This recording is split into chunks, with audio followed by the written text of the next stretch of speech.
कलयुग का मतलब ही कली मतलब कलह, लड़ाई झगड़ा सबसे ज्यादा या तो जुआड़ियों के बीच में होता है या शराबियों के बीच में। ये शराब पीने वाला क्या करता है, अपनी माँ की आरती थोड़ी उतारता है, माँ को गालियां देता है। पत्नी का आदर थोड़ी करता है, पत्नी के मंगलसूत्र को बेच देता है। हाँ या ना? बच्चों को पढ़ाता लिखाता थोड़ी है, बच्चों की कॉपी किताब बेच के भी पी जाता है। अभी कल मुझे एक दादी अम्मा मिल गई, 2 बच्चे लिए थी, एक लड़की थी एक लड़का था। बोले महाराज हमारा बेटा है, ये छोटे छोटे बच्चे हैं, इनकी माँ तो बचपन में ही गुजर गई। अब जो इन बच्चों का बाप है वो शराब पीता है और उसने इन दोनों अपने छोटे छोटे बच्चों को मारा, और मैं उसकी माँ हूं तो मुझे भी मार कर निकाल दिया, घर में किसी को रहने नहीं देता। इन बच्चों का भविष्य क्या? बोली हम लोग तीनों लोग आत्महत्या करने निकले हैं।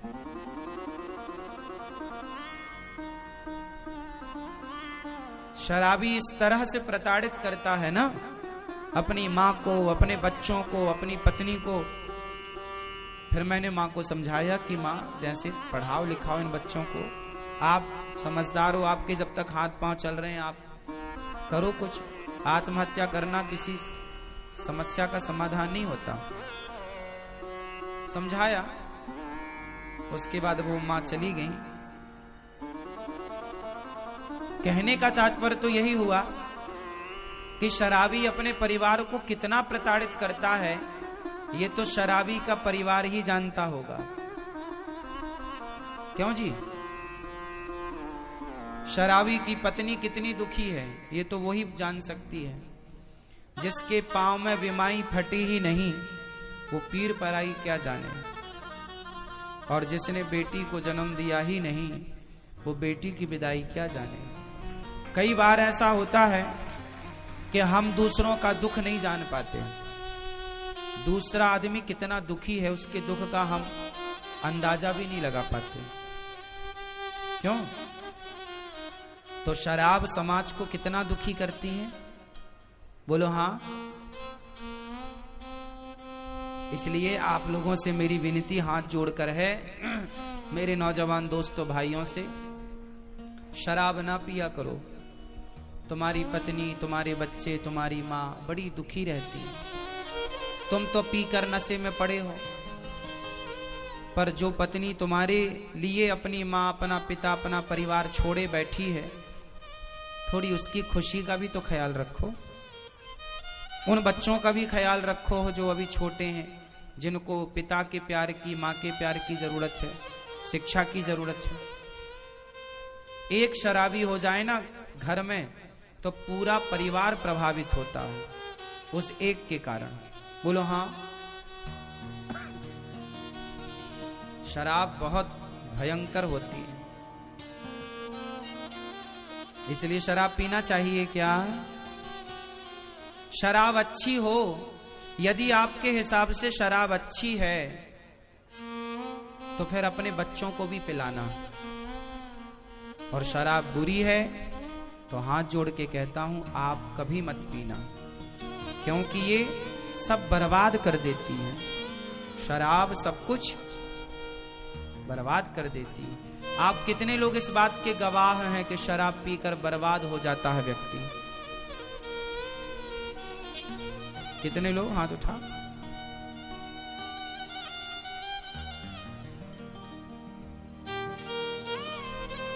लाखों लोग तो बर्बाद हो चुके है ना। कई एकड़ जमीन जायदाद थी जिनकी, वो भी बेच बेच के शराब में बर्बाद कर गए। अब उनकी औलाद भीख मांगने पर मजबूर है। ऐसा भी समाज में देखने को मिला है। क्यों जी ऐसा होता है? बिल्कुल होता है। शराब पीना बुरी बात है ना कि अच्छी बात है? बुरी बात है। लेकिन आप लोग टीवी देखते हैं, मूवियां देखते हैं, पिक्चरें देखते हैं, आजकल पिक्चरों में शराब पीने का सीन होता है। आजकल जितने भी आपके सुपर डुपर स्टार होते हैं, ये आपको शराब पीने के लिए प्रेरित करते हैं। मतलब वो चाहते ही हैं कि आप बस नशेड़ी बन जाओ, आप अपने लिए, अपने परिवार के लिए, अपने देश के लिए कुछ ना करो, बस शराब के नशे में पड़े रहो। इसलिए हमारे देश में तो शराब बांट बांट के चुनाव तक जीत लिए जाते हैं। जिस नेताजी ने ज्यादा शराब पिलाई, उस नेताजी को ज्यादा वोट मिलेंगी। ऐसा होता है हमारे देश में। मतलब शराब की बोतल में आदमी बिक जाता है। शराब की गुलामी देख रहे हो आप। वो कुछ नहीं बोलती शराब, लेकिन आदमी को खरीदने की ताकत शराब में है। इस तरह आदमी नशेड़ी है। और सोचिए कि जो व्यक्ति इस तरह से गुलाम होगा, तो अंग्रेजों की गुलामी और शराब की गुलामी, इन दोनों में खतरनाक कौन सी है? इसलिए आप किसी के गुलाम क्यों बने? क्यों अपना बोतल भर शराब में अपना विवेक, अपनी बुद्धि नष्ट करें? क्यों नहीं अपने विवेक से काम लेते आप लोग? हमारे देश में गरीबी का सबसे बड़ा कारण शराब है। मैं इसका बहुत बड़ा गणित समझा सकता हूं आपको। समझो, एक आदमी दिन में, एक मजदूर की बात करो आप, एक मजदूर दिन में 250-300 रुपए कमाता है या 400 रुपए कमाता है। 400 रुपए कमाता है, जिसमें कि वो 100-150 रुपए की शराब पी लेता है। हाँ या ना?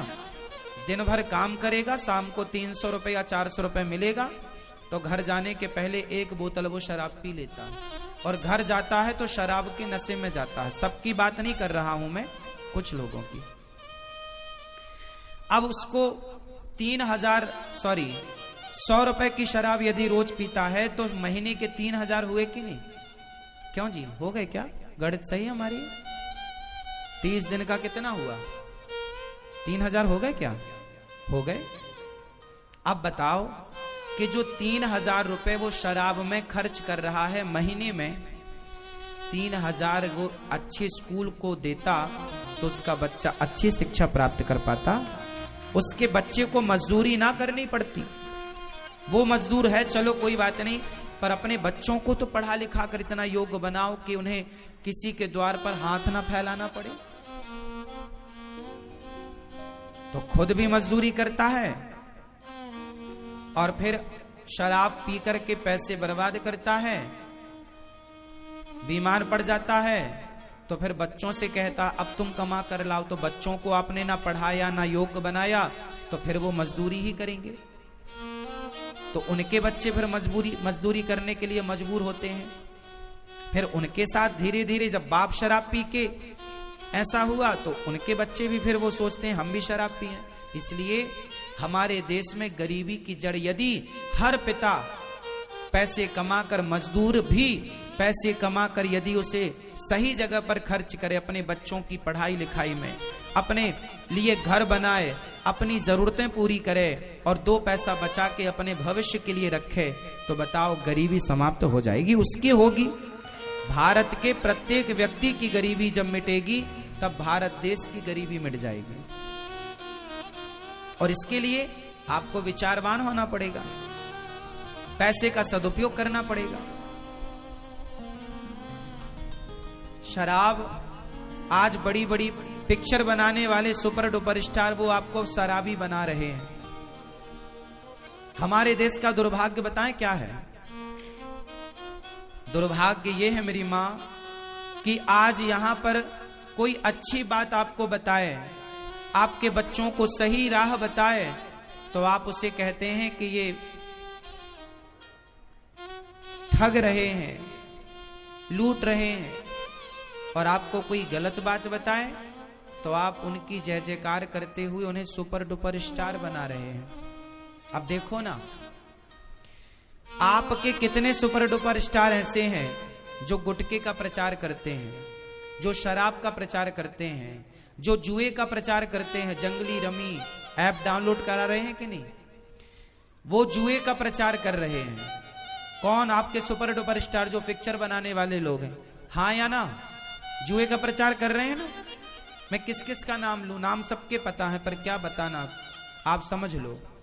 जुए का प्रचार सुपर डुपर स्टार करते हैं, मतलब वो क्या चाहते हैं कि आपके बच्चे जुआ खेलें। वो शराब का प्रचार करते हैं सुपर डुपर स्टार लोग। पिक्चर क्या बनाते हैं? मुझे पीने का शौक नहीं, पीता हूं गम भुलाने को। इससे तो आदमी शराबी बनेगा कि भाई गम किसके पास नहीं है। तो अच्छा खासा आदमी, आजकल तो स्त्रियां भी पीने लग गई क्योंकि वो भी गम में है। वो गाना सुन ली कि मुझे पीने का शौक थोड़ी था, वो तो गम भुलाने को पी रही हूं। तो आज तो स्त्रियां भी, कुछ स्त्रियां भी शराब की दुकान में खड़ी नजर आ रही हैं, क्योंकि उनको भी तो गम है। जीना अगर जरूरी है तो पीना बहुत जरूरी है, ऐसे गाने हैं। माना जी कसूर हुआ, मैं नशे में चूर हुआ, मुझको होश में ना लाना, क्योंकि जीना अगर जरूरी है तो। ये गाने बना रहे हैं। इससे इन बच्चों में क्या, अब ये छोटा बच्चा गाना सुनने लग जाए, मुझे पीने का शौक नहीं, पीता हूं, तो वो पूछेगा ना क्या पीने का शौक नहीं है, ये कौन से क्या पीने की बात कर रहा है। वो बच्चों को तो क्लिक करेगी ना बात, थोड़ा होश आएगा तो वो भी फॉलो करेंगे कि हम भी पिए। तो आज के सुपर डुपर स्टार क्या कह रहे हैं? दाने दाने में केसर का दम। आपके बच्चों को क्या कहा जा रहा? दाने दाने में केसर का दम। इससे क्या होगा? आपके बच्चे शराब पीने वाले बने, वो ऐसा चाह रहे हैं। आपके बच्चे गुटखा खा रहे हैं, वो लोग ऐसा चाह रहे हैं कि गुटखा खाएंगे तो गुटखा बिकेगा, और बिकेगा तो उनको गुटखे का प्रचारक बनाया गया है। कोई फ्री में थोड़ी बने हैं वो प्रचारक। अब दाने दाने में केसर का दम, 3 लोगों ने प्रचार किया है इस गुटखे का, और तीनों सुपर डुपर स्टार हैं। और ये वही लोग हैं। क्या इन लोगों के पास पैसे की कमी थी साहब? कभी मिले तो पूछना, क्यों भैया आपके पास पैसे की कमी थी क्या, जो आपको गुटखे का प्रचार करके पैसा कमाना पड़ा? तुमसे अच्छी तो वैश्या है, वो शरीर तो बेच देती है, लेकिन वो अपने ईमान को नहीं बेचती। वो अपने मजबूरी में कुछ भी करे, लेकिन वो किसी को प्रेरित नहीं करती कि भाई तुम वैश्यागामी बनो। और ये तो टीवी पे आकर रोज प्रेरित कर रहे हैं, दाने दाने में केसर का दम, मतलब आपको प्रेरित कर रहे हैं कि गुटखा खाओ।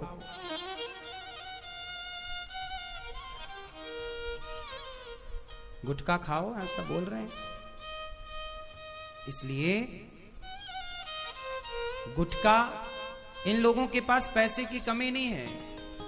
गुटखे के प्रचार में इन्हें 5-5, 10-10 करोड़ रुपए मिले होंगे, या 50 करोड़ भी मिले होंगे, मुझे आइडिया नहीं है। लेकिन पैसों के लिए अपना ईमान बेच देना सही है? कोई मुझे 5000 करोड़ दे, कहे अनिरुद्धाचार्य जी आप इस गुटखे का प्रचार करिए, 1 लाख करोड़ नहीं साहब, पूरी दुनिया की दौलत देगा तो भी मैं अपने अनुयायियों को, भक्तों को गलत राह नहीं बता सकता। ये मेरे धर्म के विपरीत है, खिलाफ है। कोई आप पर विश्वास करता है तो क्या आप उसको गलत राह बताएंगे? बोलो बोलो हाँ या ना। तो इन लोगों पर लोगों ने पिक्चरों के माध्यम से विश्वास किया कि भाई ये लोग जो करेंगे अच्छा करेंगे, पर ये तो आपको गुटखा खाना सिखा रहे हैं। क्यों जी, सीखे के नहीं कुछ खाने भी लगे हैं। आज 100 में से 95 बच्चे गुटखा खाते हैं, छोटे छोटे बच्चे गुटखा खाते हैं। बोलो हाँ, छोटे छोटे बच्चे। और गुटखा खाने वालों के साथ ऐसी स्थिति है कि आप उनके सामने बैठ जाएं तो आधा तो आपका मुंह भिड़ा देते हैं, छपेड़ देते हैं गुटखे से। जब वो बात करते हैं ना तो उनके अंदर की सुपारी निकल निकल के आपके मुंह में चिपकती है। ध्यान से देखा कि नहीं? इसलिए गुटखा खाने वालों से ना उचित दूरी बना के बात किया करिए, नहीं वो उनके अंदर का गुटखा आपके अंदर आ जाएगा। हाँ या ना? सही कि गलत है? बिल्कुल। कई लोग आ जाते हैं यहाँ पर, मुंह में इतना गुटखा भरे और बिल्कुल मुंह के पास ही आके बोलते हैं मिलना है, इतने में तो मिलने में आधी मिला दी। इतने में तो आधी सुपारी मिल भी गई।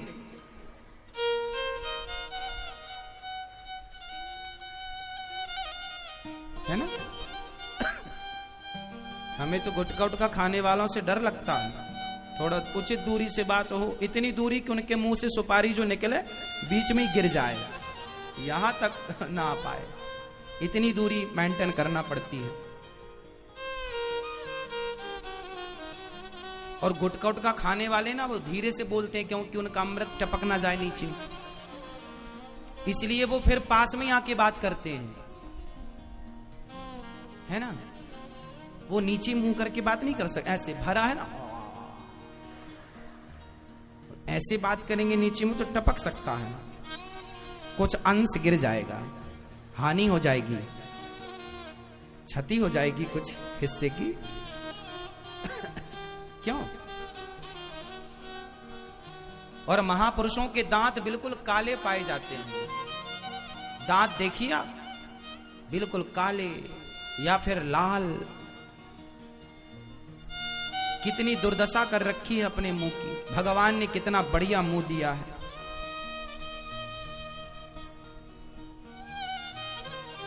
जिस मुंह में राम का नाम होना चाहिए उस मुख में देखो क्या क्या भरते हैं। तो आप सावधान रहिए उन सुपर डुपर स्टारों से जो आपके घर में घुसकर आपकी संतानों को गलत राह, अब जो गलत दिखा रहे हैं आप उन्हें सुपर डुपर स्टार कहते हैं, और हम जैसे लोग आपको सही राह बताएं तो लोग संतों को उंगली उठाते हुए कहते हैं ये बाबा लोग तो पाखंडी हैं, ढोंगी हैं, ये हैं। संतों का अपमान होता है और उन लोगों का सम्मान जो खुलेआम गलत का प्रचार कर रहे हैं। संडे हो या मंडे, ये अंडे का प्रचार किसने किया था? बोलो, किसने किया था? जरा बता। नहीं पता? आप लोग बहुत भुलक्कड़ हैं। हम नहीं भूलते। टीवी पर एक टाइम पर यह भी ऐड आता था, संडे हो या मंडे, अंडे का प्रचार है। इसलिए अब वो लोग अंडे का आपको प्रचार कर रहे हैं। अंडे खाने वाले का धर्म क्या है? अंडे खाने वाला, मांस खाने वाला धर्मात्मा हो सकता है क्या? मुर्गी की टांग चूसने वाला धर्मात्मा हो सकता है क्या? अरे जो धर्मात्मा होगा वो किसी जीव की हत्या ही नहीं करेगा। जो कर रहा है वो धर्मात्मा कैसे है? हमारा धर्म तो ये कहता था कि हम चींटियों को भी, तुम्हारी दादी अम्मा आटा डालती थी, चींटी की भी हत्या ना हो, पक्षी को दाना। हमारे देश में एक राजा हुए हैं शिवी, उनकी गोद में कबूतर आकर गिरा। बहेली आया, बोला महाराज ये हमारा कबूतर है, हम जंगल से पकड़ कर लाए हैं और इसे हम खाएंगे पकाकर। राजा बोला देखो ये मेरी गोद में आया है, इसे अब तुम मार नहीं सकते क्योंकि मारने वाले से बचाने वाला बड़ा होता है। ये कबूतर मेरी गोद में आया है तो इसकी रक्षा करना मेरा धर्म है। बहेलिया बोला महाराज आप राजा हैं पर वो मेरा कबूतर है, मेरे पिंजरे से उड़ गया, आपकी गोद में गिरा, दो मेरा कबूतर।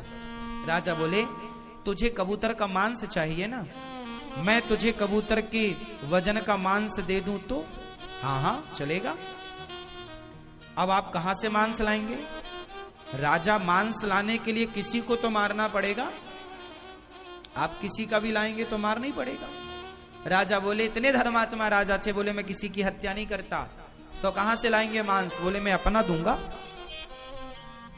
एक तराजू बांधी गई, तराजू के एक पलड़े पर कबूतर को बिठाया गया कि इसके वजन का मांस बहेलिया को इसको देना है। तो राजा ने अपनी जंघाओं का, जांघ का मांस काट के तराजू में रखा तलवार से, पर कबूतर थोड़ा भारी था। दूसरी जांघ का मांस रखा, पता नहीं कबूतर कैसा मायावी था, फिर भी वजन कबूतर का ज्यादा, बराबर नहीं हुआ। सारी सभा लगी है, सारी दुनिया देवता देख रहे हैं कि वाह, ऐसा राजा कि कबूतर के प्राणों की रक्षा के लिए अपने शरीर का मांस चढ़ाए जा रहा है। राजा ने अपनी छाती का मांस काट करके रखा तलवार से, फिर भी उसका वजन ज्यादा। राजा ने अपना एक पांव काट दिया, पूरा पांव रखा, फिर भी कबूतर का वजन ज्यादा। दूसरा पांव रख दिया, अब देखिए एक राजा अपने पांव काट दिया एक कबूतर के प्राणों के लिए।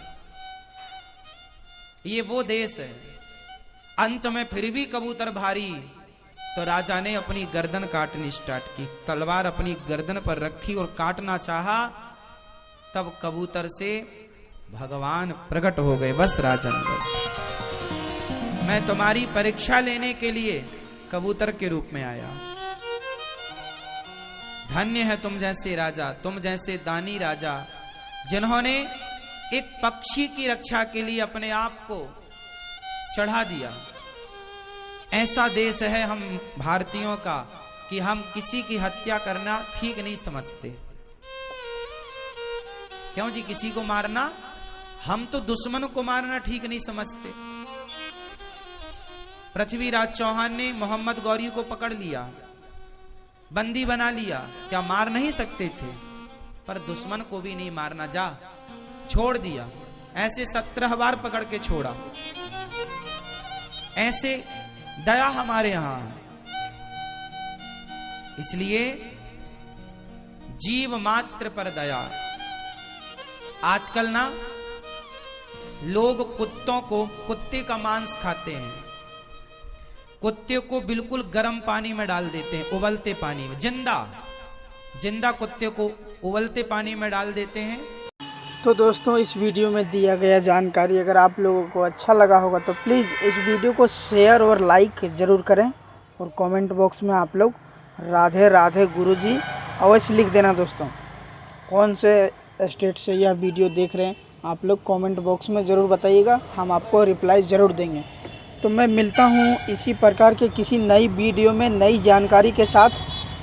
तब तक आप लोग वीडियो को दबा के शेयर और लाइक करें, और अपने घर परिवार फैमिली वालों के पास वीडियो को ज़रूर शेयर करें ताकि उन्हें भी यह सब जानकारी मिल सके। तो मिलता हूँ मैं इसी प्रकार के अगले वीडियो में। तब तक आप लोगों को वीडियो को आखिरी तक देखने के लिए बहुत बहुत सारा धन्यवाद आप लोगों को।